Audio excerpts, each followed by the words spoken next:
Imagine standing in the middle of Europe 40,000 years ago. The landscape is rough, cold, and unforgiving. Fast food is scarce, and there's no internet. Suddenly, from out of the woods steps a figure, stocky, strong, and with a face that is quite unusual. This human looks similar to us, but something about them is different. Their brow is heavy, their nose is broad, and their body seems to be built to fight nature itself. Well, congrats! You've just met a Neanderthal. You might have thought that Neanderthals were basically ancient humans, but that's not really true. We come from the same genus called Homo, but we, all modern humans, belong to one same species called Homo sapiens. However, there used to be lots of human species before, and Homo neanderthalensis was just one of them. And they actually were kind of cooler than us. So what in the world has happened to them? Neanderthals lived for a long time, for about 360,000 years, across Europe and parts of Asia. 40,000 years ago, the place we now call southern Italy was sitting on top of a huge disaster, a massive supervolcano called Campi Flegrei. This big boy is huge, about 9 miles wide. That's about 10 to 20 minutes in a car to get across it all. But there were no cars then, remember? At the time, it was quiet for a while, but one day, suddenly, it blew in what became one of the biggest volcanic eruptions Europe had seen in 200,000 years. The catastrophe was so crazy that ash, gases, and debris altered the climate across the entire continent. What comes next is usually called a volcanic winter.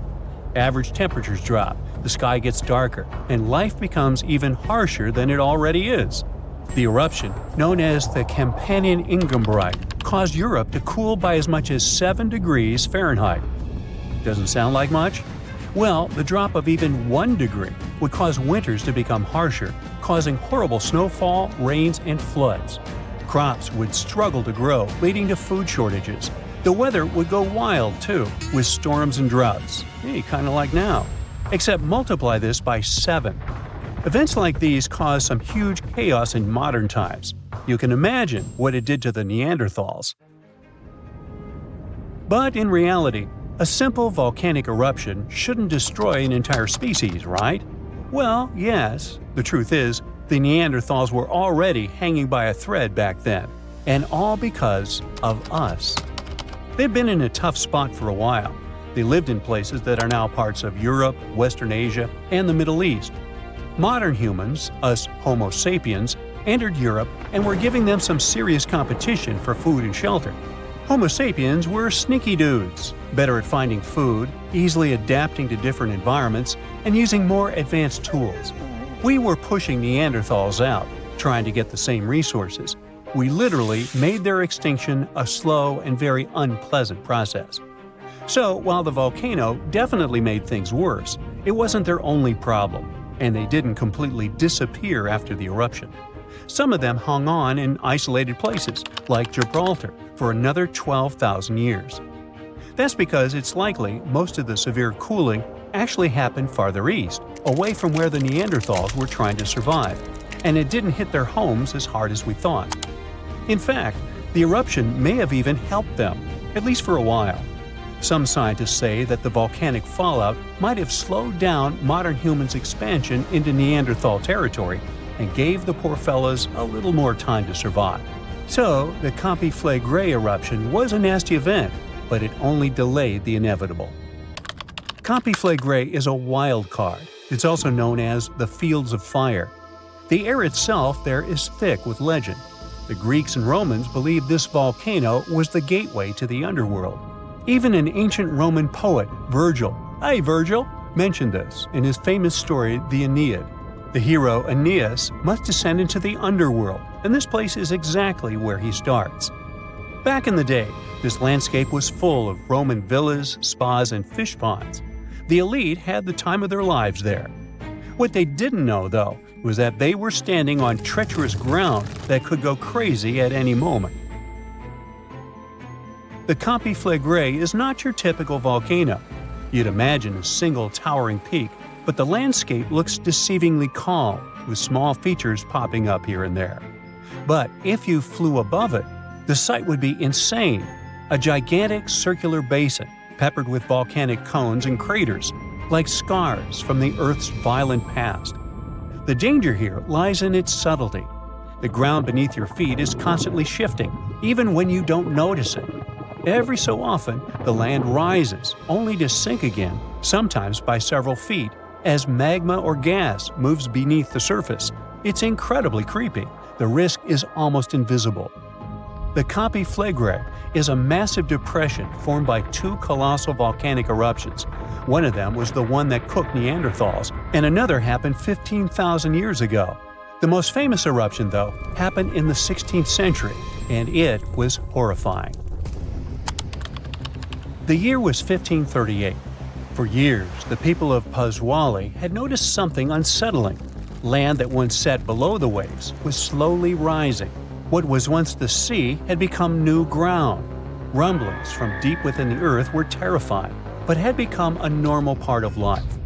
Earthquakes started in the early 1530s, small at first, but in just 8 years, they became the norm.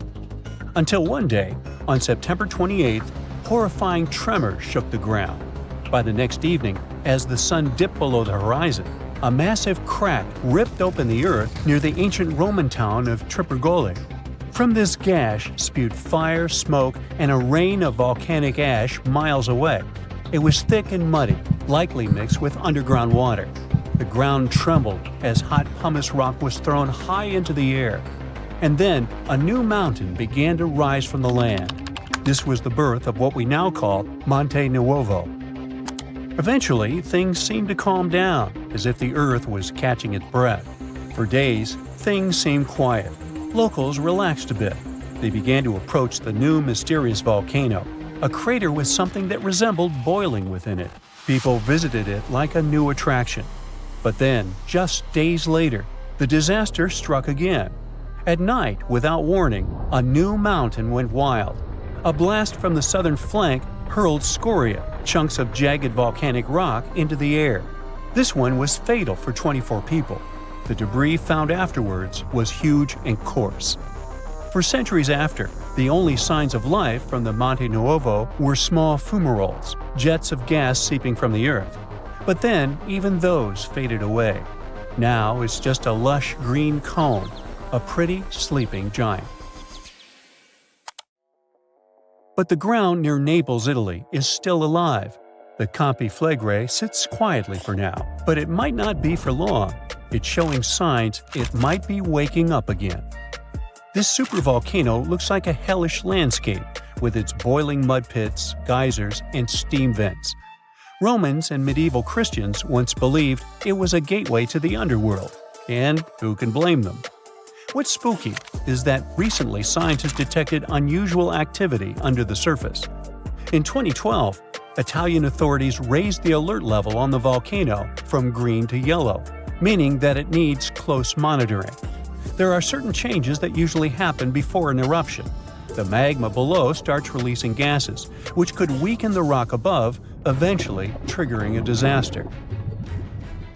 Unfortunately, no one can predict exactly when or if it will erupt. But if it does, the consequences could range from a minor inconvenience for locals to a global catastrophe. Its last tiny eruption happened in the 16th century, and it wasn't too bad. But if history repeats itself, like it was with Neanderthals, we're all cooked. An eruption like that could lead to global cooling, crop failures, and widespread famine. Right now, a group of scientists is trying to get a clearer picture of what's happening beneath the surface. The Cascade Range Deep Drilling Project is working to drill a 10,000-foot borehole, hoping to check out the magma chamber up close. But at least for now, the supervolcano remains quiet, and let's hope it stays that way. At the end of December 2021, an underwater volcano with a rather exotic name, Hunga Tonga, woke up after several years of sleeping.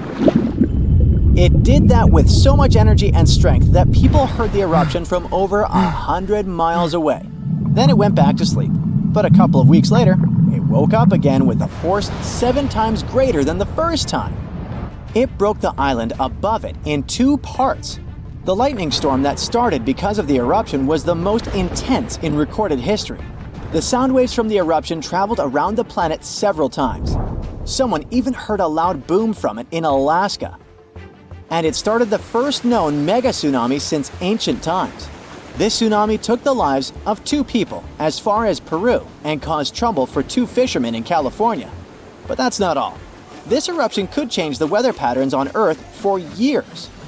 You may see the first proof in the summer of 2024, which is forecast to become much wetter than usual. Scientists believe the eruption was caused by gas building up to a critical point. Different minerals, including anhydrite quartz and sulfides, were building up for several months until they blocked the flow paths and sealed the gas within Hunga Tonga. Normally, when a volcano erupts, the fumes cause a temporary cooling effect on Earth's surface. But Hunga Tonga's eruption was different. It didn't produce much fumes, but released a massive amount of water vapor, roughly equal to 60,000 Olympic swimming pools.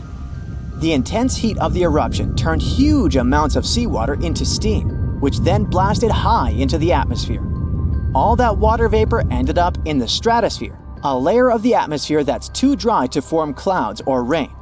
Scientists don't have any observations of volcanic eruptions like Hunga Tonga to predict its effects on our weather patterns. They can't tell exactly how long these effects might last either. This is because the only way to measure stratospheric water vapor is with satellites, which have only been around since 1979, and there hasn't been an eruption similar to Hunga Tonga in that time. Experts from different countries started analyzing satellite data right after the Hunga Tonga eruption. They wanted to find out how long water vapor would stay in the stratosphere, where it would go, and, most importantly, what this would mean for the planet. The first big result of the eruption, at least partially, was a huge hole in the stratosphere that was hanging on for several months in 2023. By the time it appeared, the water vapor had reached the polar stratosphere over Antarctica. In the following years, there wouldn't be enough water vapor left to enlarge this hole. It looks like Hunga Tonga will have just a minimal effect on global average temperatures.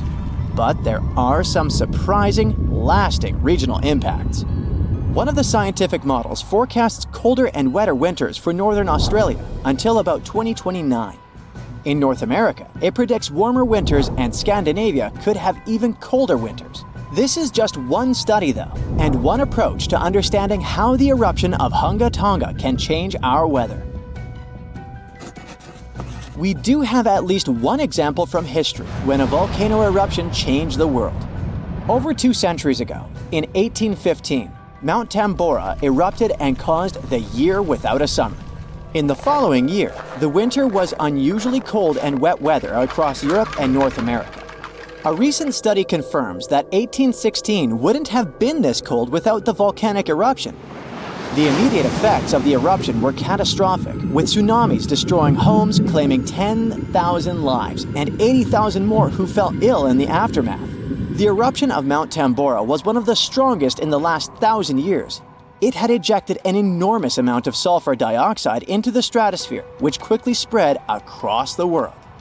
It resulted in the coldest year in at least the last 250 years. In May, frost wiped out most of the crops in New York, Massachusetts, New Hampshire, and Vermont. By June, heavy snow covered the ground in Albany, New York, and Dennisville, Maine, and New Jersey had 5 straight nights of frost. The cold continued into late summer, which should have been the harvest season. In July, lakes and rivers were still frozen as far south as northwestern Pennsylvania, and frost stayed in Virginia until late August. Temperatures would drop from above normal summer highs to near freezing within just a few hours. The weather was completely unpredictable. Prices of food skyrocketed. The cost of oats for horses, which were the main mode of transportation, also rose sharply. Some people believe this situation inspired Carl Drees to invent the bicycle in 1817 as an alternative transportation method. Tambora changed weather patterns completely for not just 1, but 3 years. The whole planet got colder, and as crops failed, probably at least 1 million people starved. Scientists don't have solid evidence of volcano eruptions that have taken more lives than Tambora. But The Krakatoa eruption in Indonesia in 1883 is far more famous than Tambora because information about it spread worldwide via telegrams and photos. Its final blast was the loudest recorded sound in history, and people could hear it on 10% of the entire Earth's surface. The eruption started a tsunami with waves about half as tall as the Statue of Liberty. Still, it was less powerful than Tambora's eruption. The island that once hosted Krakatoa disappeared in the eruption, but new eruptions began less than 50 years later and created the Child of Krakatau cone in the center of the caldera of the old eruption. The new volcano still comes to life from time to time. Mount Vesuvius' eruption, which took down Pompeii, is one of the most well-known volcanic disasters in history. It took around 2,000 lives, much fewer than Tambora. According to a famous Roman author of that time, the eruption lasted 18 hours. Pompeii was covered by a layer of ash and pumice that was thicker than twice an average human height. The nearby coastline also changed dramatically. In today's world, the after effects of volcanic eruptions are often more dangerous than the eruption themselves. Thanks to advances in technology, we can now predict volcanic eruptions more accurately and use safety measures like evacuations and flight cancellations. But there's still a lot of risk that changes in weather patterns and drought all over the world, especially in areas like India, East Asia, and East Africa that are affected by monsoons. Volcano eruptions can also have effects you wouldn't probably expect, like the evolution of dinosaurs. These guys were once the size of cats, waiting for their time to shine. It came around 230 million years ago.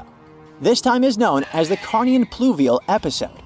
Before it, Pangaea was a dry and arid supercontinent.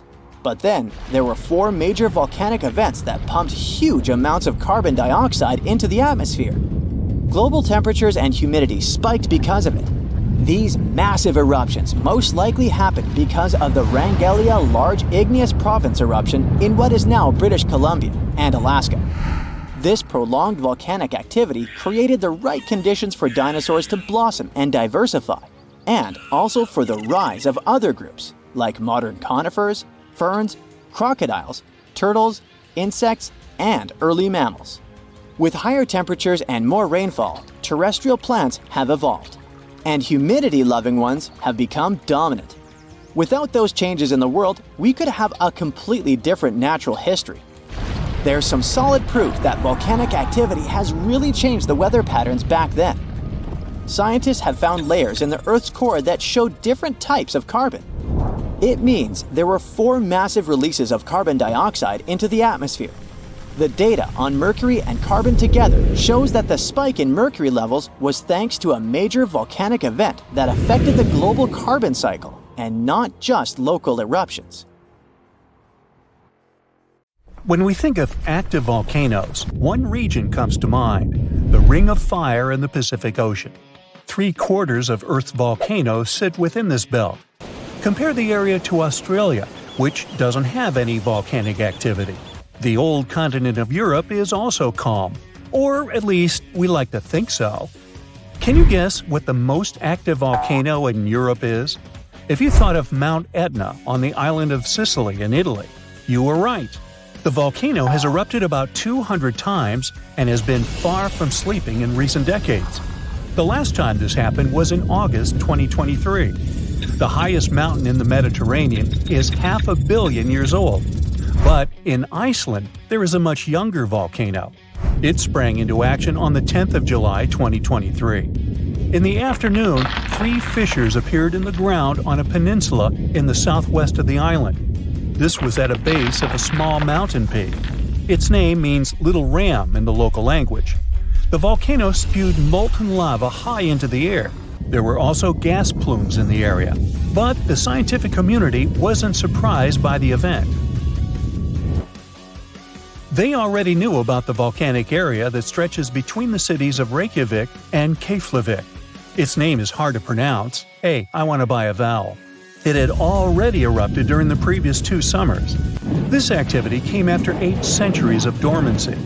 In the days leading up to the latest eruption, seismologists, the scientists who study earthquakes, recorded over 12,000 tremors.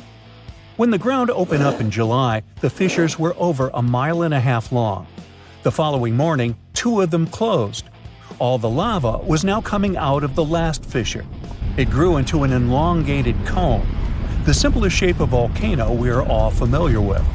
The lava soon filled a large crater. It grew almost 100 feet tall during the first week, and it is still growing. On the night when the eruption started, lava spread out in all directions. Its cinders set ablaze the dry moss in the vicinity. Local authorities closed off the surrounding area. There were toxic gases from the volcanoes and smoke from the burning moss. Firefighters flocked to the area. After a week, they proclaimed the area safe. Visitors soon came to witness the birth of Europe's youngest volcano. This form of tourism is quite developed in Iceland. People come from all over the world to watch active volcanoes. The land of fire and ice is home to more than 130 volcanoes. Some 30 of them are active. Now, I know what you're thinking right now. Is volcano tourism safe? In Iceland, it is. The country's authorities research and constantly monitor all of the hotspots.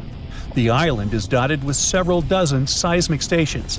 These help researchers accurately predict future eruptions, and emergency services are accustomed to these sorts of events.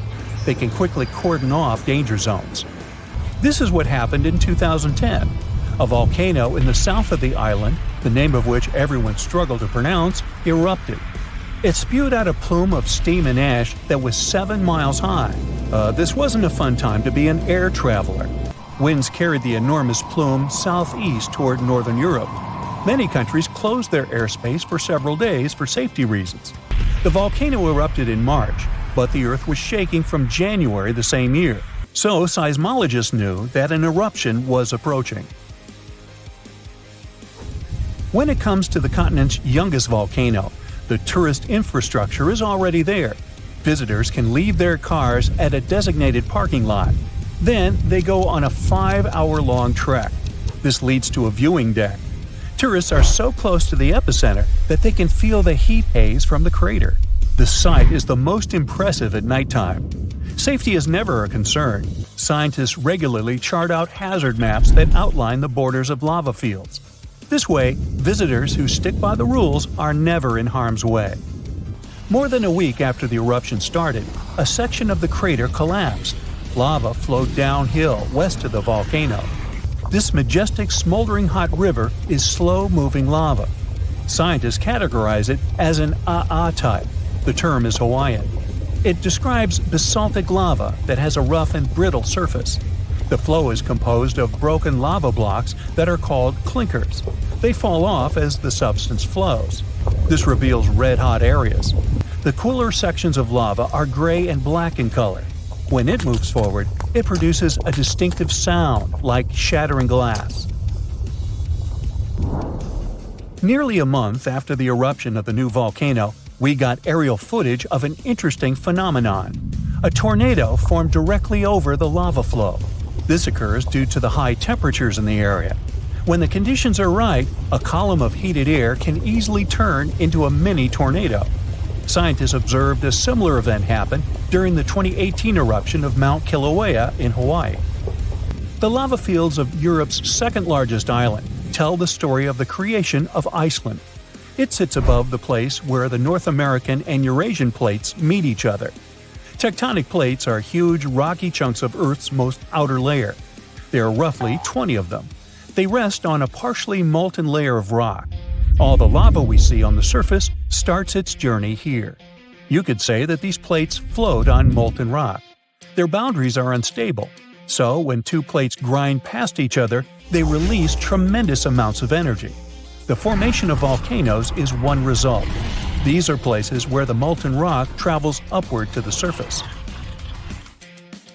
Iceland began to form some 60 million years ago.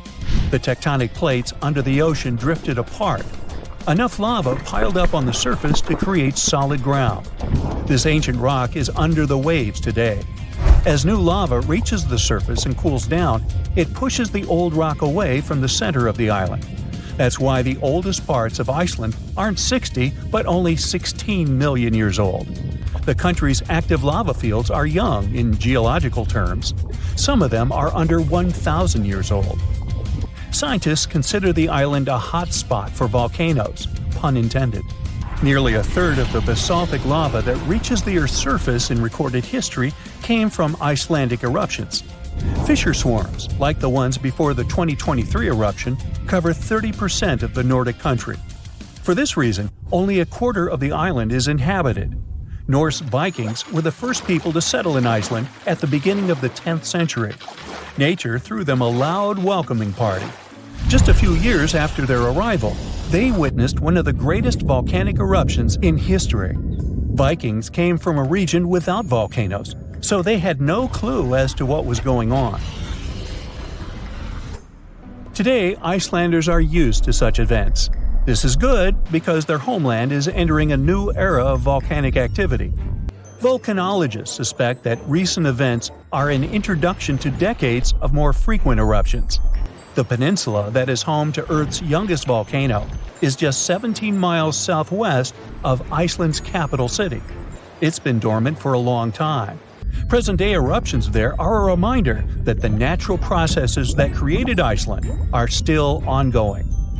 Recently, scientists discovered that there's a historical link between volcanic eruptions in the north of Europe and glaciers. Our planet went through at least 5 major ice ages. These were exceptionally lengthy periods when the average temperature on Earth dropped. The result was the expansion of ice sheets across northern Europe and North America. The last ice age ended some 10,000 years ago. Researchers are still trying to fully understand how these glacial periods affected volcanic activity. They suspect that the sheer weight of all that ice disrupts the flow of magma underground. When glaciers retreat, the pressure is lifted. This makes it easier for lava to flow upward to the surface where it bursts.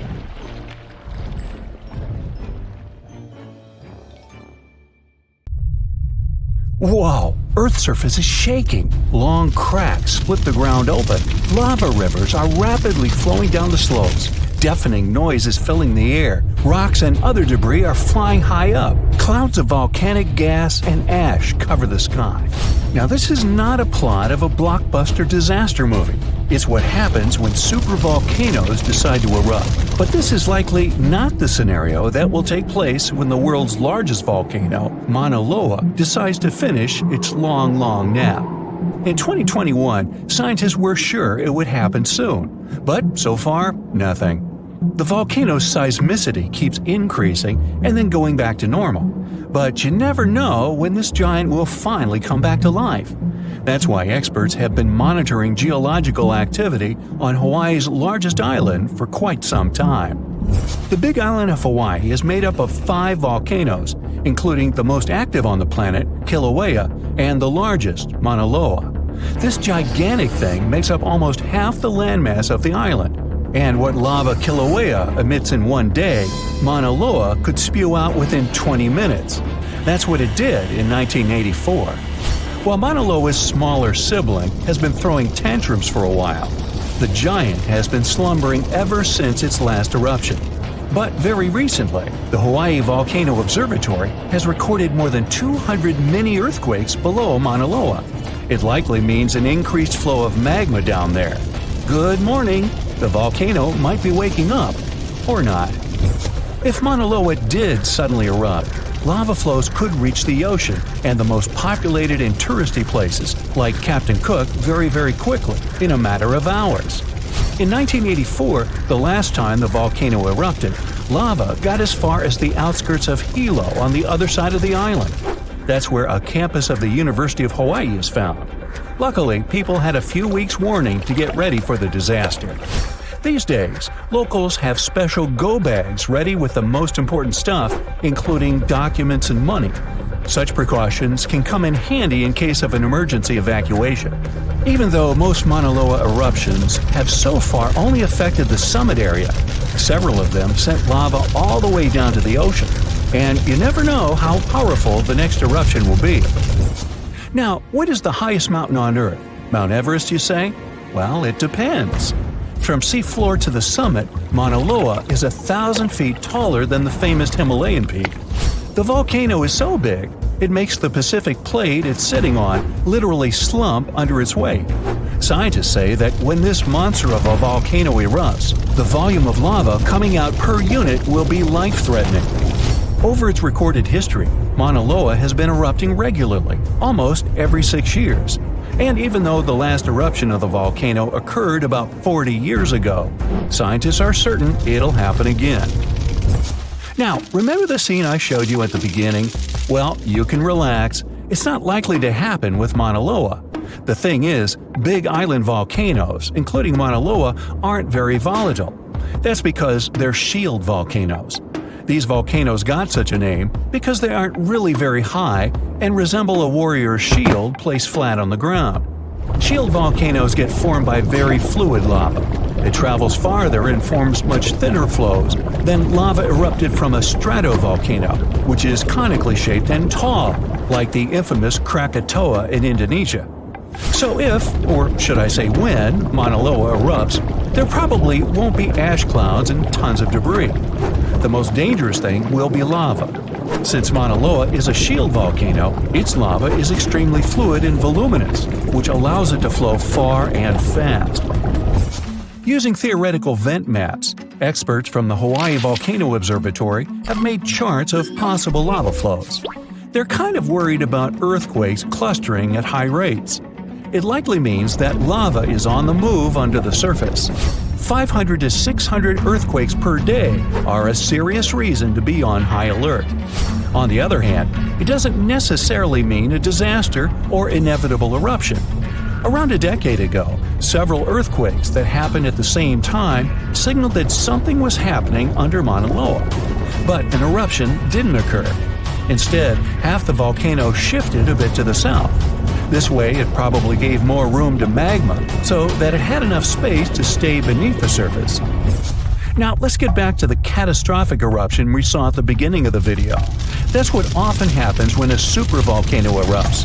Those are volcanoes that have at least once had an eruption with a volcanic explosivity index of 8, which is the largest recorded number on the index. Supervolcanoes are often extremely large, with no cone at all. That's because they're typically the remains of gigantic magma chambers that once flared up, leaving behind a caldera. They're usually found over hotspots. Supervolcanoes can produce super eruptions, and when they do, they blow more than 240 cubic miles of ash, molten rock, and hot gases up into the air. In other words, 4 super eruptions could fill the Grand Canyon to the brim.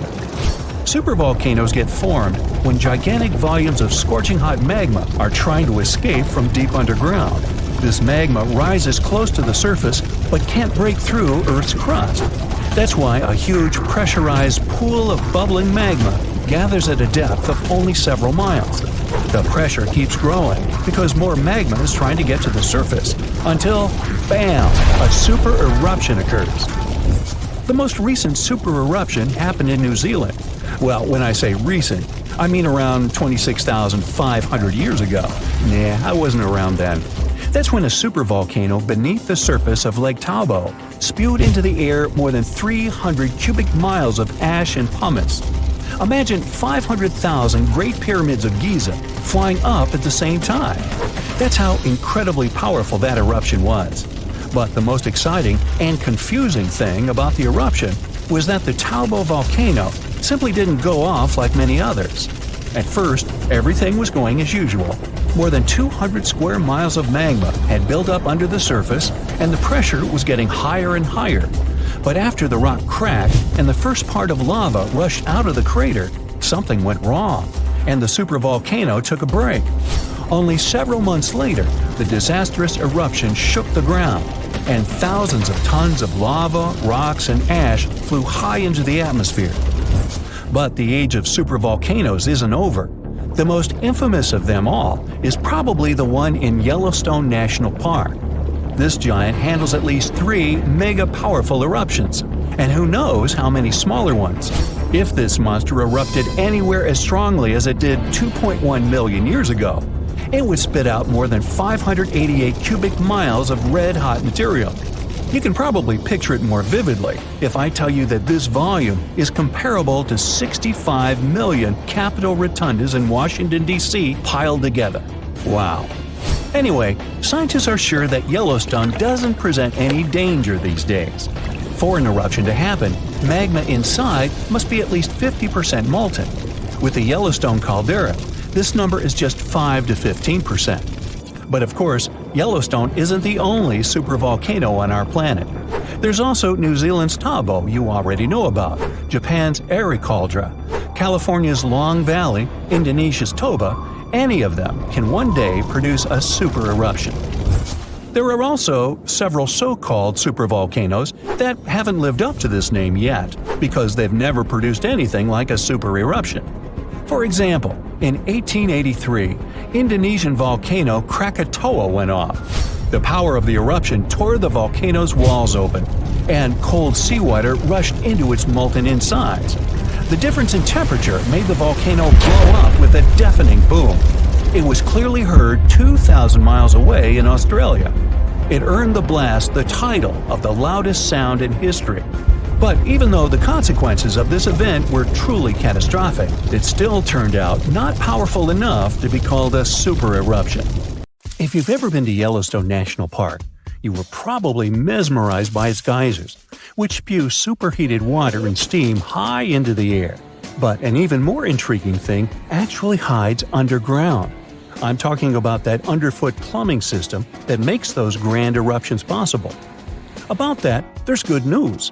Recently, researchers have succeeded in mapping the national park's hydrothermal plumbing system with the help of a giant flying magnet.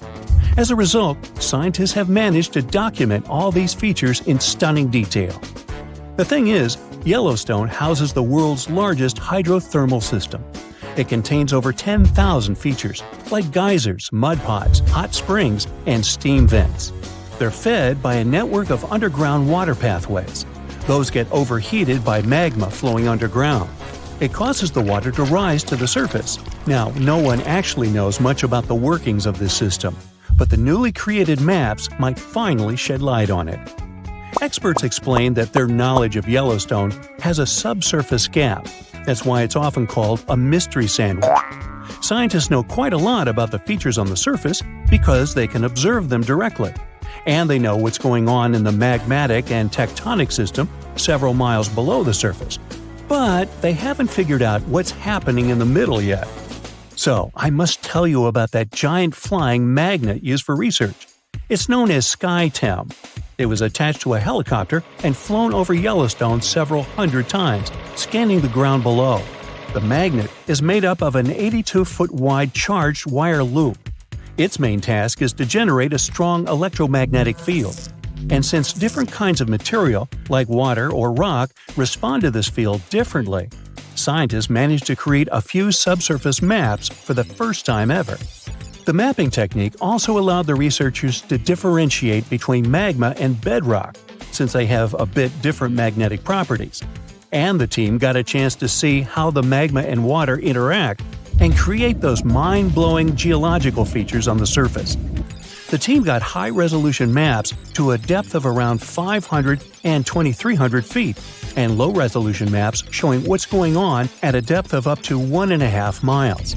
At the same time, the researchers think that the hydrothermal system itself may stretch as far as 3 miles below the surface. If they're right, it means they've only mapped the top half of Yellowstone's plumbing system. Anyway, remember how I said that scientists know pretty much about the bottom part of the Yellowstone sandwich? They have such a good idea about the tectonic plates and deep fault lines because the park's frequent earthquakes provide them with a lot of opportunities to study different phenomena. In July 2021, for example, more than 1,000 earthquakes rocked the area. These days, the team of researchers knows much more about some famous features, like the Old Faithful Geyser or the Grand Prismatic Spring. They've also found out that individual hydrothermal features on the surface can actually be connected to others, which can be as far as 6 miles away from them. Another interesting discovery is that even though Yellowstone geysers and hot springs vary in size, shape, color, volatility, and chemical composition, they are mostly fed by very similar underground sources. That means that the difference between the features appears closer to the surface. Now, I'm sure you've seen the iconic image of Yellowstone with a large rainbow-colored spring, fiery orange at its edges. So what makes these hot springs so colorful? Surprisingly, these awesome hues come from microscopic creatures. The temperatures in the springs are so high they can easily and quickly cook you. Plus, the water there is super acidic, like the liquid in a car battery. But there are certain types of heat-loving microbes that don't mind these crazy conditions. You can even say they're thriving there. So every ring of a different color is, in most cases, a ring inhabited by different bacteria. And each species is adapted to a particular temperature or pH level, which measures how acidic this or that environment is. For example, take the Grand Prismatic Spring, yes, the iconic one. Its rainbow hues likely hint at the diversity of microbes living there. So, starting from the center of the hot spring, you can see a beautiful aquamarine color there. That's where the water temperature is the highest, reaching 189 degrees Fahrenheit, because this area is right over the underground water source. The water there is too hot even for microbes. That's why what you see is mostly clear water. As for the reason for its blue color, it's the same as why the sky is blue. Sunlight hits the surface of the water and the light scatters, but the blue light scatters the most, getting reflected back to your eyes. Now, the next ring of color is yellow, all thanks to certain cyanobacteria. The temperature in this yellow ring reaches 165 degrees Fahrenheit. If the conditions in the hot spring were a bit different, these bacteria would create a blue-green hue, thanks to a green pigment called chlorophyll. But since the sunlight hitting the spring is too intense, the bacteria start producing another type of pigment. It's called carotenoids. And guess what? It acts as a sunscreen for the bacteria. And since this pigment is orange, the normally green bacteria get a yellowish hue. And finally, we've got that bright orange color closer to the edges of the prismatic spring. It's a bit cooler there, around 149 degrees Fahrenheit. In this part of the spring, you can find several types of bacteria. They all produce substances that give the spring this bright orange color. And finally, right at the edges of the spring, the temperature is cooler, around 131 degrees, and a greater variety of microbes can survive there. All of them combined give the edges of the spring that red-brown hue. But scientists believe that people and their activity may have influenced the colors of Yellowstone's hydrothermal features. For example, in the past, the temperatures in the Morning Glory Pool used to be much higher than they are today. That's why its color was a deep blue. But trash has started to accumulate in the pool, and some of it clogged the vent. This caused the temperatures to drop, which led to microbial growth. As a result, that pretty blue color turned into orange-yellow. As for Yellowstone's geysers, the most famous one is called Old Faithful. It got this name at the end of the 19th century because of how regular its eruptions were. This geyser is more active than the others, erupting about 20 times a day. Each of these magnificent events lasts from 1 to 5 minutes, and the fountain of steaming water can reach a height of 180 feet. Now, while talking about Yellowstone National Park, we can't but mention Yellowstone supervolcano, right? Supervolcanoes appear when huge volumes of magma are trying to escape from deep underground. Eventually, they burst through Earth's surface. Sometimes all this magma gets stuck, unable to break through the planet's crust. And then, massive pools of pressurized magma gather at a depth of several miles. The pressure keeps growing because more and more magma is trying to get to the surface. At one point, a super eruption goes off. You don't necessarily want to be around for that.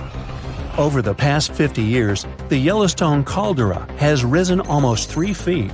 It shouldn't alarm you, though. Experts are sure it's a natural behavior for Yellowstone. Periods of dome-shaped uplift are followed by the caldera lowering. Scientists think the supervolcano doesn't present any danger at the moment. For an eruption to happen, the magma inside has to be at least 50% molten. With Yellowstone, this number is just 5 to 15%. Even better, a recent study made the researchers believe the hotspot might be in a state of decline right now, even despite all the breathing and dome-raising activity. There have been at least 3 other super eruptions in the history of Yellowstone volcano, They happened 2.1 million, 1.3 million, and 640,000 years ago, long before video. The most recent supereruption was dubbed the Lava Creek eruption. It formed the Yellowstone caldera after spilling out 240 cubic miles of rock, dust, and volcanic ash. No thanks, I'll pass. Phew, you can finally send that last report for the day and breathe out. The weekend is around the corner. But just when you're about to hit send, you're alarmed by the low rumbling under your desk. Is it the light rail passing by? Unfortunately, that's not the case. It's a volcano speaking. What, here? In Arizona? That's right, the ground keeps shifting under Arizona, reminding us that Earth is alive. No panic though, let's arm ourselves with some context. 20 American states have extinct, active, and dormant, currently sleeping, volcanoes. Among such states, you can find California, New Mexico, Nevada, Utah, and Colorado. On the bright side, Arizona's volcanoes are dormant at the moment, but it doesn't mean they won't go off in the near or not so near future. Now, how about traveling to Arizona to check the traces of its active volcanic past? They dot the desert landscapes of this state like spots dot a Dalmatian. There are entire volcanic fields southwest of Phoenix, east of Douglas, near Flagstaff, north of Kingman, and near the Mexico border. The most worrying thing about these fields is that even though they're not active at the moment, eruptions in this region might happen every 1,000 years or so. Well, the time seems to be up. The last powerful and destructive volcanic eruption occurred around 1,000 years ago at the Sunset Crater. Oh, this place is worth paying more attention to. And we will, but a bit later. First, we have to talk about hotspots. No, not that place where you can surf the web. In our volcanic context, a hotspot is a place where insane amounts of heat melt the overlying crust, Earth's thin outer layer, and form volcanoes. This heat rises from the mantle, which is located between our planet's dense, superheated core and the crust. Want to see an example of this type of volcanism? Welcome to the Hawaiian Islands. The Big Island has its active volcanoes because, at the moment, it's situated on top of the Hawaiian hotspot. The older Hawaiian Islands were once there too, but later they drifted off towards the northwest. It happened because that's where the oceanic crust on top of which they sat, namely the Pacific Plate, moved. Now, look at the world's ocean basins. Yes, they're literally dotted with islands that sit on top of hotspots, like Hawaii, Iceland, Samoa, the Galapagos. Those are probably the most famous examples. But don't think that continents can't host hotspots. They can, but those are far less common. One of the most famous continental hotspots is, I bet you know it. Yep, the one beneath the Yellowstone caldera. By the way, the caldera is a vast volcanic crater, especially one formed as a result of a massive eruption that led to the collapse of the mouth of a volcano. The Yellowstone hotspot is basically the creator of Old Faithful and the rest of the hot springs and mud pots for which the national park is famous. Speaking of Old Faithful, let's make a small detour and pay more attention to this wonder of nature. It's one of the most well-known geysers in the world. People have been coming from all over the globe to see it for more than a century. The cool thing about this geyser is that the likes of it can only form under very specific conditions. That's why they're pretty rare. Magma under the surface superheats pockets of underground water. The pressure there keeps growing until it eventually pushes the water upward with immense strength. A certain volcanic rock with a high silica content lines the tunnel through which this water escapes. Basically, it creates a unique pipe that can withstand unbelievable pressure and heat created by the water erupting above the ground. Old Faithful was the very first named geyser in Yellowstone.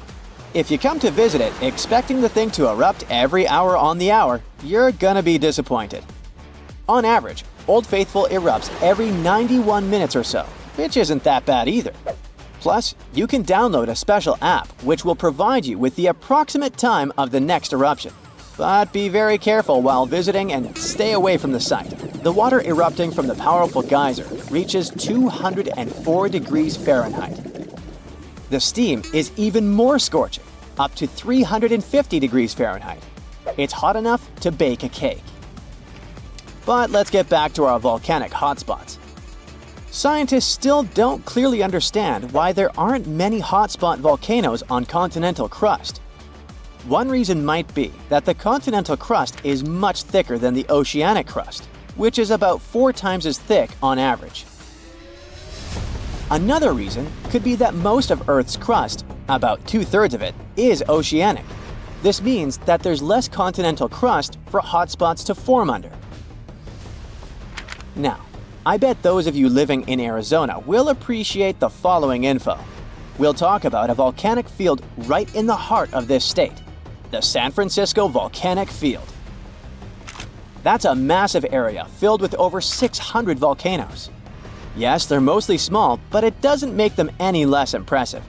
They're scattered across 1,800 square miles in northern Arizona, a giant territory.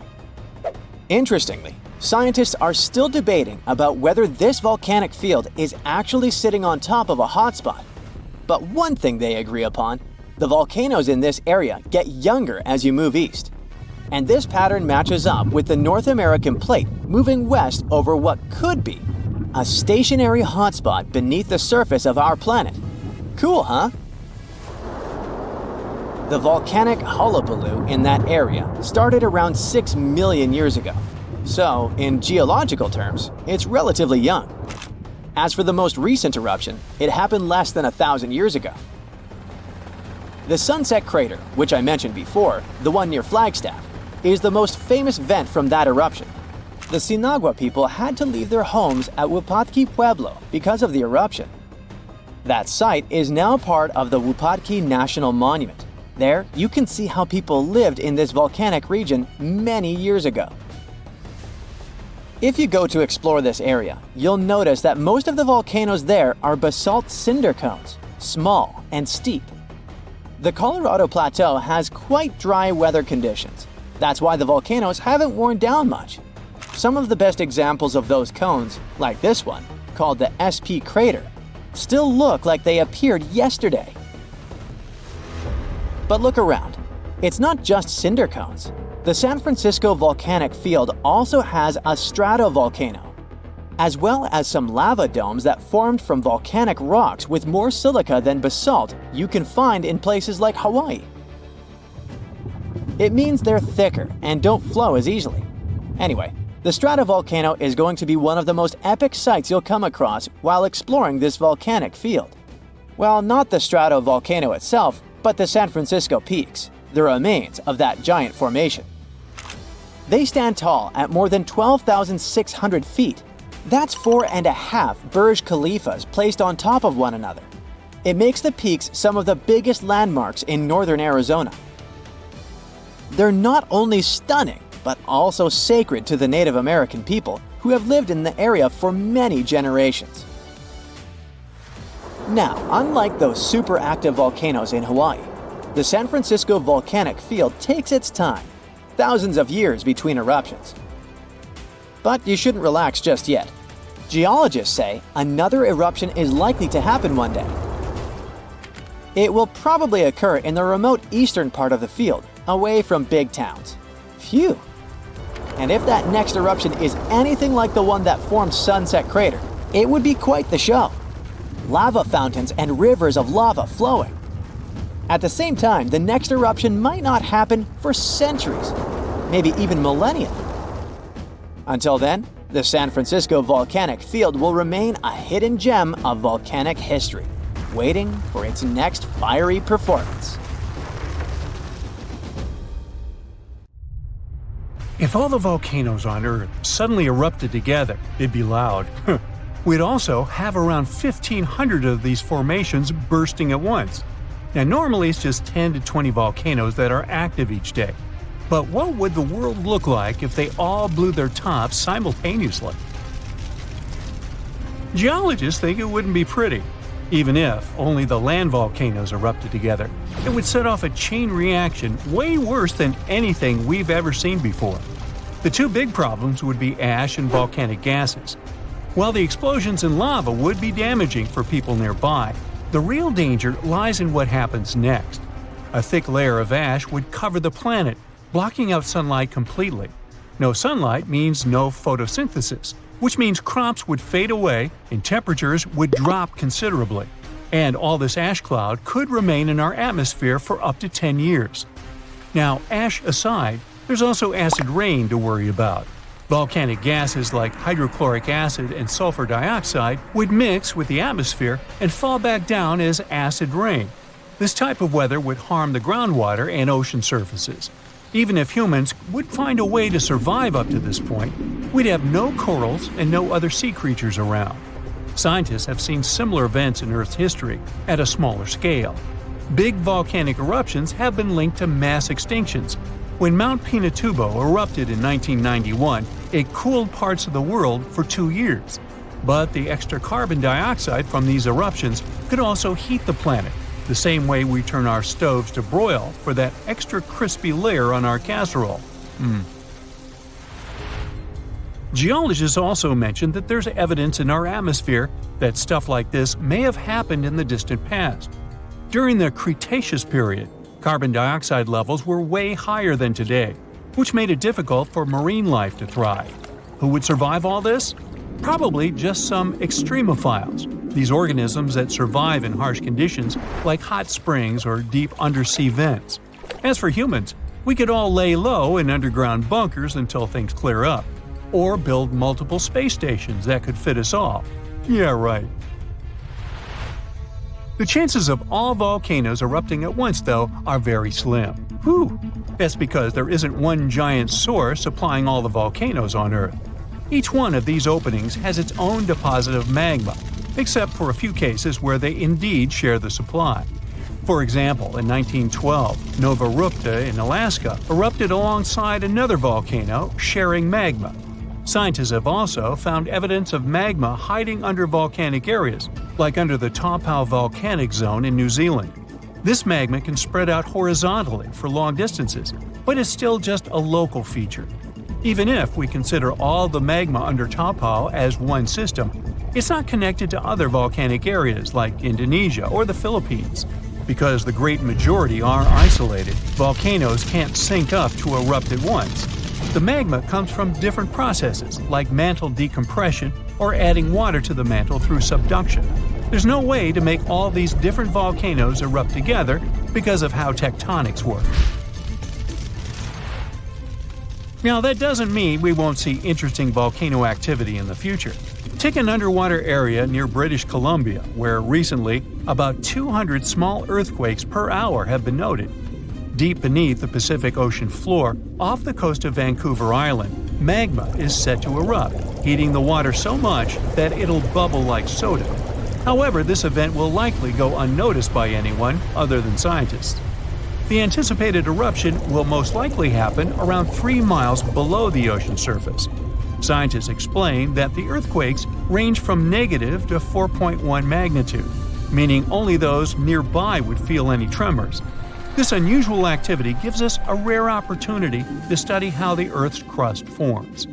The magma beneath the ocean floor is estimated to be almost 1,500 degrees Fahrenheit, but will cool rapidly upon eruption and contact with water. This runny rock will solidify upon contact with the seafloor, turning black quickly. This event will be useful for biologists too, who will have the opportunity to study the marine animals' response to any changes, like run! Antarctica, often seen as a vast icy continent, also holds a volcanic surprise beneath its frozen surface. Researchers have identified over 130 under the western ice sheet alone, making it the largest volcanic region on Earth. Most of these volcanoes, about 90, were only recently discovered in 2017. But could any of these Antarctic volcanoes actually erupt? Well, it depends on which volcano we're talking about. While these formations are relatively young in geologic terms, it's hard for scientists to tell if they're still active or not. There are only two confirmed active volcanoes in Antarctica: Deception Island and Mount Erebus. The latter, standing tall as the highest peak on the continent, has been continuously erupting since at least 1972. It's known for emitting gas and steam, and sometimes even throwing out rocks in what are called strombolian eruptions. One of its most notable features is a persistent lava lake in its crater, a rare phenomenon due to specific conditions needed to keep the surface molten. For instance, it's fueled by a steady supply of magma from deep within the Earth's mantle. This continuous inflow of molten rock provides the material for the lava lake to exist. It also features low ambient temperatures. Despite its location in Antarctica, Erebus has relatively mild temperatures in its summit region because of the heat generated by the volcanic activity. This allows the lava lake to remain liquid rather than freezing over. Deception Island, another active volcano, last erupted in the 70s. While it's currently not showing signs of imminent eruption, it's being monitored closely for any concerning activity. Apart from these two being confirmed to be active, Antarctica is dotted with fumaroles, openings in the Earth's crust that release gases and vapors. Sometimes these fumaroles can create icy towers reaching heights of 10 feet. What we should focus on is maybe supervolcanoes. They're this type that has the potential to produce the most massive and destructive eruptions. Unlike the typical one, which has a single vent, supervolcanoes have a vast magma chamber beneath the surface, spanning tens or even hundreds of miles in diameter. Their eruptions can have catastrophic effects on the surrounding area and even impact global climate patterns because of the amounts of ash and gases they spill out into the atmosphere. One famous supervolcano is the Yellowstone one, which some say is gearing up for another eruption. It has the capacity to unleash a colossal eruption, spewing over 240 cubic miles of material. As much as we'd like to predict its behavior, volcanoes don't stick to a calendar. On the contrary, eruptions simply happen when there's enough magma beneath the surface. There also needs to be enough pressure for the magma to travel upwards. As far as we can measure, these conditions are not currently met at Yellowstone. Sure, many volcanoes operate on a cyclical pattern, but that doesn't mean Yellowstone is overdue. In fact, Yellowstone has had just 3 major eruptions over the past 2.1 million years. Also, the term supervolcano refers to the formation's size, not necessarily how fussy it is. Yellowstone's monitoring is extensive, tracking seismicity, ground deformation, thermal emissions, gas, water chemistry, and surface changes. Signs of an eruption would include thousands of earthquakes over a short period. We'd also see deformation on the ground and weird gas emissions ahead of time. Stable as it might look like for now, the consequences of it having a major eruption could look ugly. Ash dispersion could blanket a 500-mile radius, potentially disrupting Midwest agriculture and clogging waterways. Ash and gas emissions into the stratosphere could induce global climatic effects, making our planet colder for several years. And yes, we've seen some research that it shows there's more liquid molten rock under the Yellowstone volcano than scientists believe. But that doesn't translate to imminent danger. So, you might have heard that Yellowstone National Park is sitting on top of a giant supervolcano. That's the reason why the area can boast powerful geysers and hot springs. But it also means that underneath Yellowstone, there is an enormous magma chamber. In 2015, researchers from the University of Utah found out that this chamber was much bigger than everyone had previously thought. They even found one more reservoir with magma under the top one. Apparently, the more spacious the chambers are, the more magma they contain. Together, the two reservoirs store a glob of magma that could easily fill the Grand Canyon not once, but 11 times. But you know the most worrying thing about the magma chambers? They tend to push against the ground above them. As a result, the land in Yellowstone rises about 1 to 2 inches a year. On top of that, Yellowstone has the status of an active volcano, and its volcanic explosivity index, yes, there is one, is 8 out of 8. Such a high number means that if this volcano erupted, It would be an apocalyptic event. To put it into perspective, the eruption of Pinatubo in the Philippines in 1991, which is considered the most powerful in living memory, was given a mere 6 on the Volcanic Explosivity Index. Ha! Loser. Now, let's figure out if there's anything to worry about. In March 2023, the University of Utah seismograph stations recorded 354 earthquakes in the entire region of Yellowstone National Park.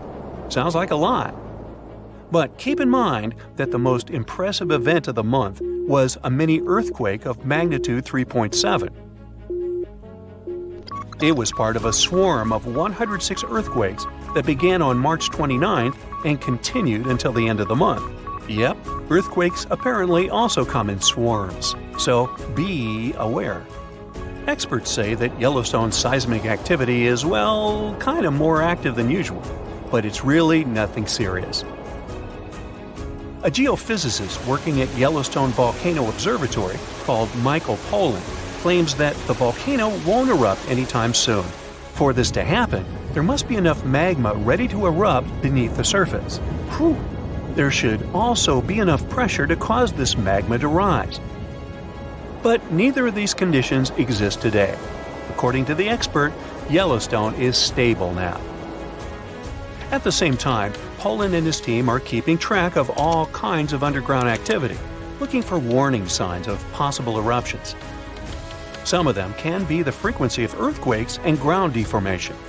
Thousands of mini earthquakes, coupled with extreme changes in the surface of the ground in that area, can be alarming. The team also monitors the temperature of the park's thermal features. That's another noteworthy sign of a potential disaster. Park-wide changes in geyser activity, as well as gas and thermal emissions. So, despite the media claims that Yellowstone is due to erupt soon because the last eruption happened 70,000 years ago, that's not how volcanoes work. Experts say that it's one of the most popular misconceptions about volcanoes. They don't follow timelines. If a supereruption did happen, though, the most worrying thing for us would not be the lava flows, and not an earthquake that would most likely accompany the natural disaster. No, the worst consequence of such a supereruption would be ash and ashfall.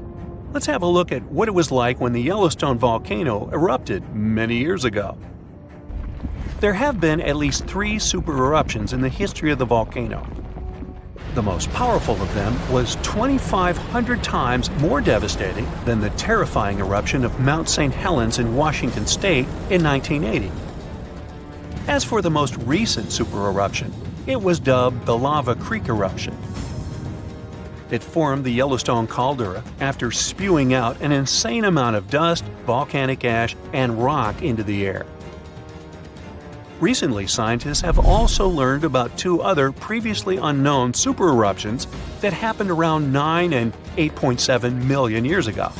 The younger of the 2 is now considered to be the largest recorded event of the whole Snake River Yellowstone volcanic province. Anyway, let's have a look at what was going on all those millions of years ago. Because I wasn't around then, so we're all assuming this stuff based on evidence. The first signs of the disaster appeared long before the catastrophe broke out. For thousands of years, the heat had been welling up from within the planet's insides. It had been melting rock beneath the planet's crust and leaving behind huge chambers. They were filled with a pressurized mixture of semi-solid rock, magma, water vapor, and different gases, including carbon dioxide. All this scorching underground soup was expanding since more and more magma arrived with time. The land over the volcanic system was rising upward almost unnoticeably. A year before the supereruption, Yellowstone gave a warning, a burp maybe, but that long ago there was no one who could interpret these signals. Plus, those alarming processes were mostly going on underground. For example, decompression releases gas bubbles. While bursting, such bubbles can often power particular kinds of eruptions. Months before the eruption, small-scale earthquakes became more frequent and more intense. The ground in many spots all over the supervolcano got hotter than it used to be. Surface lakes and groundwater also became warmer. If people had been around at that time, they would have noticed unusual steam fogging in that area. Not long before the eruption started, the growing pressure pushed the ground over the magma chamber up. This created a dome-shaped uplift. Narrow cracks started to open along the edges of this dome. Imagine opening a bottle of soda after you've shaken it. Something like that was happening near the volcano. Think Mentos and Diet Coke. The pressure was released through the fractures when gases were bursting out from under the surface. So right before the disaster, the ground around the Yellowstone volcano lifted. Geothermal pools and geysers heated up to boiling temperatures and got more acidic than usual. The magma started to rise toward the surface. At one point, the rock roof of the magma chamber couldn't resist anymore and the eruption kicked off.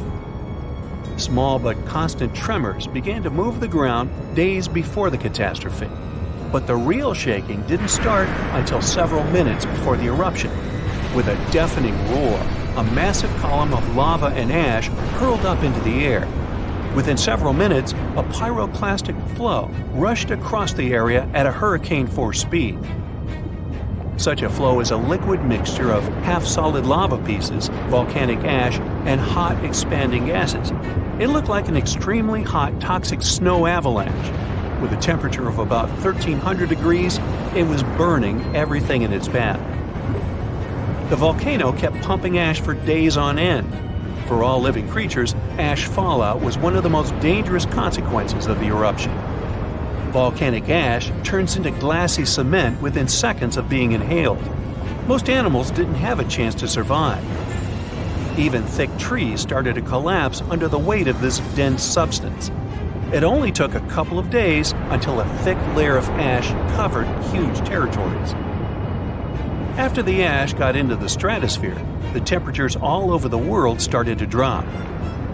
The eruption was rich in sulfur, which is an effective sunblocker. That's why it soon got so cold that there was no summer in the whole world for the next several years. Animals couldn't find food and clean water. This natural disaster, called the Gray's Landing supereruption, was colossal. That's how researchers described it in their recent studies. It affected a huge territory. The streams of lava enameled an area as large as New Jersey in scorching hot volcanic glass. It instantly sterilized the land surface, wiping out all the plant life that had been thriving there before. Now, if such an eruption were to happen these days, it would cover Colorado, Utah, and Wyoming with almost 3 feet of toxic volcanic ash. Many regions would be plunged into darkness.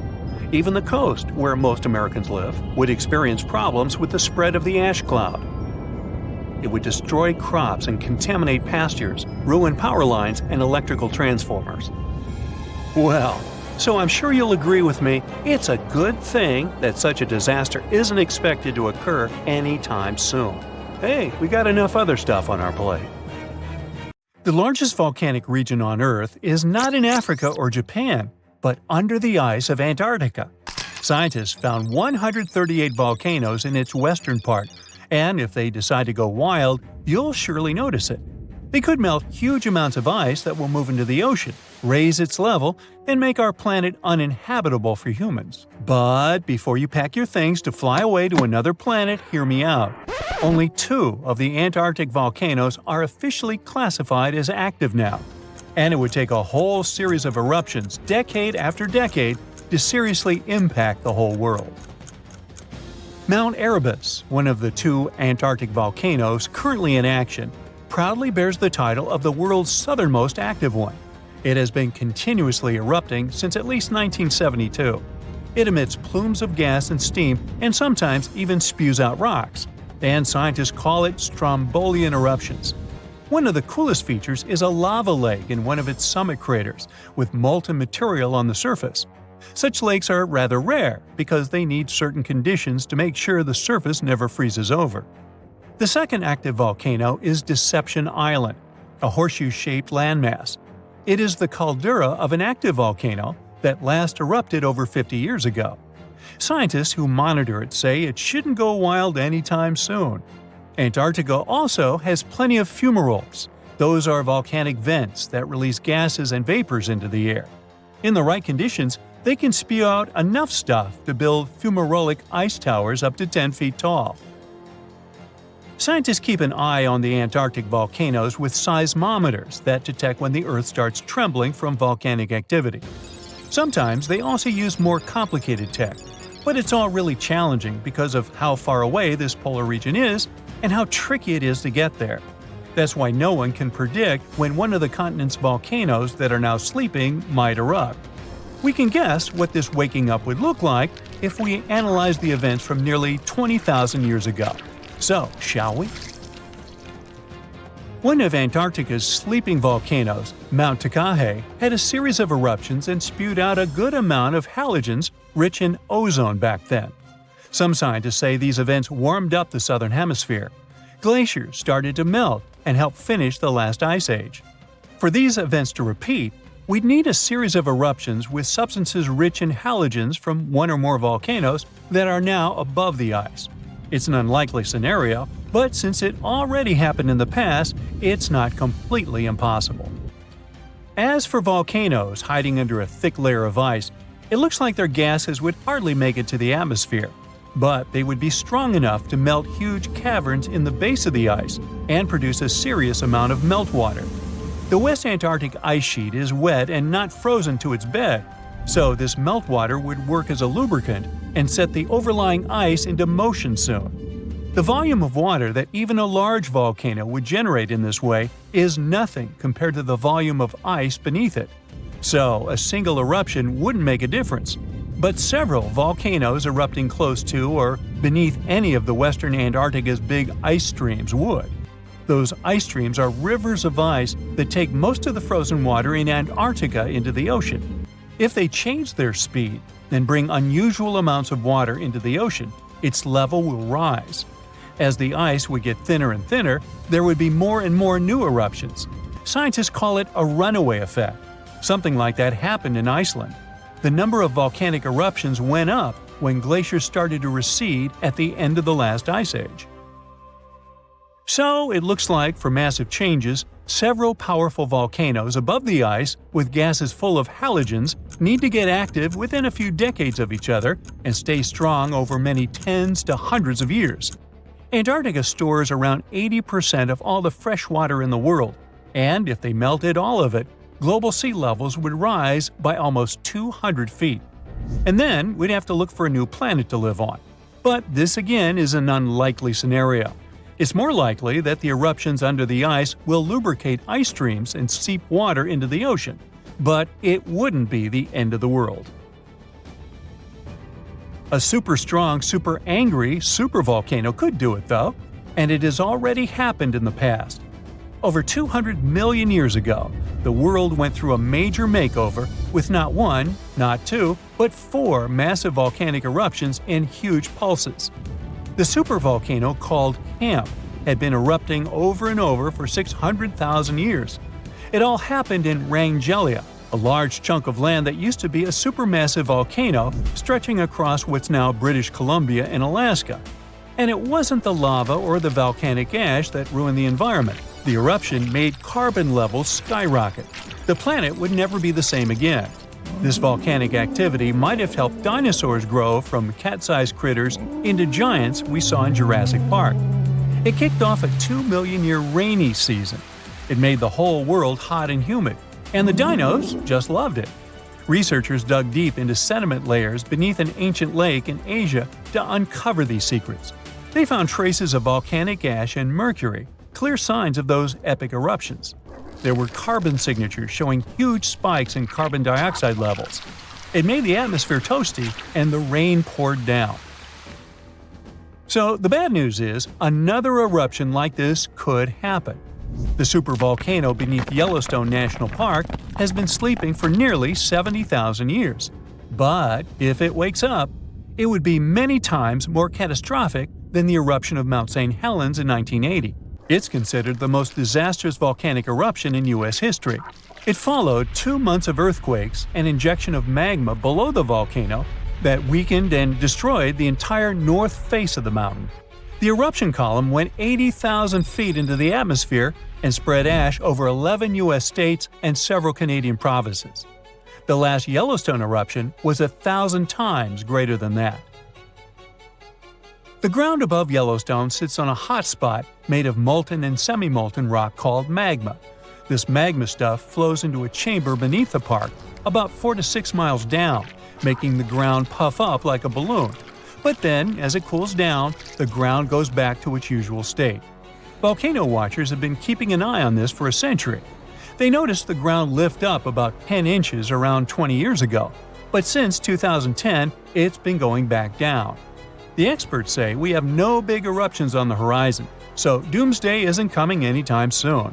But there's some underground activity going on lately which keeps us interested. Since humans haven't been around to witness every little thing Yellowstone does, it's kind of tough to say for sure what's brewing down there. Yellowstone has had some epic eruptions within the last couple million years. They happen like clockwork, with gaps of 600,000 to 800,000 years between them. The last big one was around 640,000 years ago, and it basically reshaped the entire landscape, spreading ash and debris as far as Louisiana. You can still see the aftermath of the last big eruption in the Yellowstone caldera today. Experts say a massive eruption like the last one is an unlikely scenario. We're more likely to see eruptions of steam and hot water or lava flows. When and with what force it will wake up remains a mystery to scientists. The latest super eruption of Yellowstone occurred 640,000 years ago, and it was long before Homo sapiens saw the light of day. But we were around during another, no less devastating natural disaster. This super eruption took place on the island of Sumatra around 74,000 years ago. That's when an erupting supervolcano wreaked havoc on huge territories, sending up plumes of debris and ash that spread for thousands of miles and caused temperatures on the planet to plummet. The effects of this super eruption were visible as far away as southern Africa. Experts believe they could have impacted early humans there. By the time the volcano erupted, our ancestors had already been using stone tools and had likely known how to produce yarn. And some specialists even think that the Toba super eruption was so powerful it could push our ancestors to the brink of extinction. They claim that Toba might be the largest volcanic eruption to occur on Earth within the last 2 million years. The eruption disgorged so much pyroclastic rock it would be enough to cover the entire United States to the depth of a one-story house. About a third of that deposit piled up on northern Sumatra, while a lot more ended up beneath the floor of the Indian Ocean. The super eruption left an elliptical crater lake around 60 miles long. The caldera is so large it's hard to feel that you're indeed in a volcano. Pumice deposits from the eruption remain in the canyon walls and go deep below the ground. There aren't many arguments about the amount of pumice and ash involved in this disaster. At the same time, experts aren't sure how much sulfur ended up in the atmosphere. Even some sulfur layers in the polar ice could be potential candidates, but so far, scientists haven't found any connection between them and Toba. But let's get back to the dramatic impact the super eruption had on early humans. It turns out some not only survived but even thrived after this natural catastrophe, at least judging by the artifacts they made during and after the eruption. The disaster might not have posed a serious threat to those of our ancestors who took refuge along the coast. Genetic evidence hints that modern humans descend from a few thousand people that ventured out of Africa around 60,000 years ago. Why just a few thousand? According to some experts, the rest of our ancestors could have been devastated by the Toba eruption. After all, the supervolcano spewed out 1,000 cubic miles of dust and rock in a flash, leaving a scar in the ground that was dozens of miles wide. All that dust and sulfur Toba sent into the atmosphere potentially cooled the surface of our planet, which led to the appearance of glaciers and the lowering of Earth's sea levels. And since Toba might have had an important role in shaping humankind, scientists have been working hard trying to understand precisely how early humans reacted to this disaster. In 2011, several researchers found an enigmatic soil sample in South Africa's Pinnacle Point, an archaeological site overlooking the Indian Ocean. This sample contained some volcanic ash. After examining the layer, they found more than 400,000 artifacts left by early humans.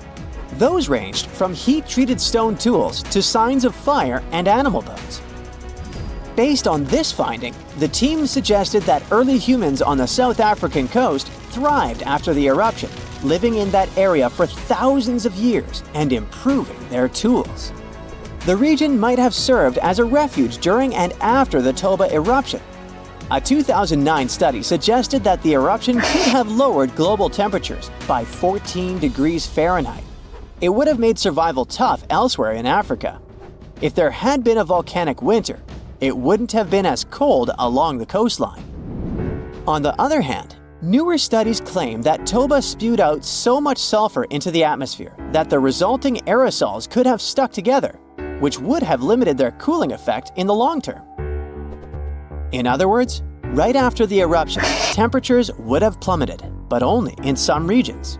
And after 3 years or so, the effects of the eruptions would have calmed down altogether, becoming not dangerous to humans. Well, apparently, more research is needed. Meanwhile, let's figure out if we should watch out for any volcanoes these days. Last year, thousands of small earthquakes shook the ground near Iceland's Svartsengi geothermal power plant. Magma rose to the surface there, and now it has opened wide fractures slicing through the small town of Grindavik. The ground there is still swelling, and an eruption might happen with little notice. But of course, that's not all. Over the planet, 45 other volcanoes keep rumbling. For example, Italy's Vesuvius, that infamous thing that finished the city of Pompeii in 79 CE. Over the last 17,000 years, the volcano has experienced 8 explosive eruptions, followed by powerful pyroclastic flows. Dense masses of super hot ash, lava fragments, and gases flowing at high speeds. The volcano's last eruption happened in 1944. Mount Rainier is one of the most dangerous volcanoes in the USA.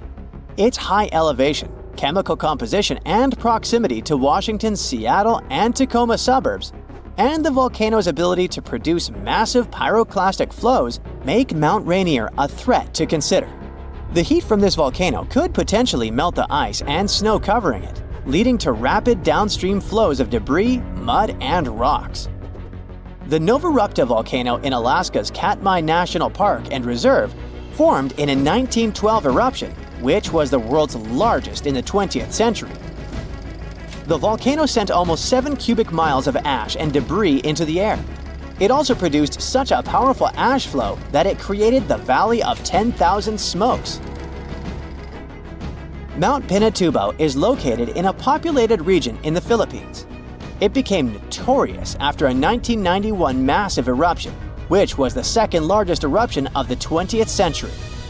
More than 700 people lost their lives during that natural disaster. Today, more than 21 million people live within 62 miles of Pinatubo. Mount Agun, a continuously erupting volcano in Indonesia, had its last major eruption in 1963. It was one of the most tragic eruptions in the country's history. It lasted for 11 months, producing ashfall and pyroclastic flows that led to the loss of more than 1,000 lives and serious property damage. People saw ash plumes above the volcano throughout 2018, following the eruption in November 2017. Japan's Mount Fuji hasn't erupted since 1707. That year, a massive earthquake likely set it off. In 2014, experts warned that Fuji could be at risk of another eruption following the 9-magnitude earthquake that shook Japan in 2011. Experts believed the earthquake had raised pressure below Fuji. The eruption in 1707 sent so much ash and debris into the air that all this mass even reached Tokyo. Should Fuji erupt again, it would affect more than 25 million people in the surrounding areas. The eruption of Washington's Mount St. Helens in 1980 was one of the most destructive volcanic events in U.S. history. 57 people, as well as thousands of animals, lost their lives during that natural disaster. The eruption also destroyed around 200 square miles of forest. Experts think that Mount St. Helens' history of massive eruptions means that future catastrophes are bound to happen. The next explosive eruption might send large amounts of ash all over the Pacific Northwest. No wonder the volcano is under close monitoring. One of Indonesia's most active volcanoes, Mount Merapi, has been erupting for centuries. NASA claims that the biggest risk of this volcano is pyroclastic flows, which can spread over vast areas and harm loads of people. For the last time, Merapi erupted in January 2024, sending plumes of smoke into the air. These days, more than 24 million people live in the area surrounding this volcano.